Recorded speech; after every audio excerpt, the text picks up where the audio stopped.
இன்றே டவுன்லோட் செய்து உங்கள் ஃபேவரட் ஷோக்களை என்ஜாய் பண்ணுங்க. எஸ், உட்காருங்க.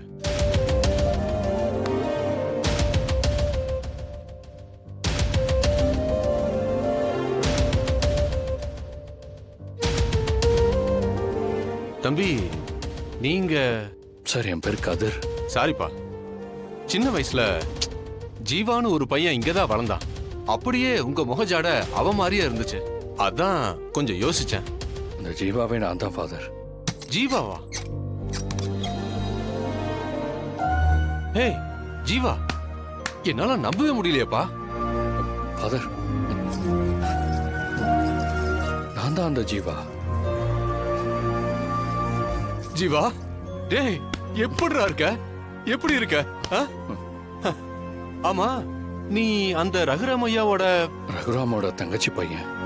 என்னடா ஜீவா இப்படி பண்ணிட்ட? நீ ரகுராமையா உன்னை எப்படி எல்லாம் பாத்துக்கிட்டார் தெரியுமா? இப்படி நீ திடீர்னு காணாம போயிட்டேடா. அவரு உன்னை தேடி தவிச்சு போயிட்டாருடா. உன்னை பிறந்த குழந்தைய அங்க கையில தூக்கிட்டு வந்து என்கிட்ட விட்டுட்டு போனாரு. உன்னை 5 வயசு வரைக்கும் நான் தான் பாத்துக்கிட்டேன். இப்படி திடீர்னு சொல்லாம கொள்ளாம காணாம போயிட்டேடா. டேய் ஜீவா, எங்கடா போன? இத்தனை வருஷமா எங்க தாண்டா இருந்த? சொல்லு. நான் காணாம போனது உண்மைதான். ஆனா எங்கெங்கயோ சுத்தி ரகுராம் மாமா வீட்டுல தான் நான் போய் சேர்ந்தேன். அவர் நிழல்ல தான் நான் வளர்ந்தேன்.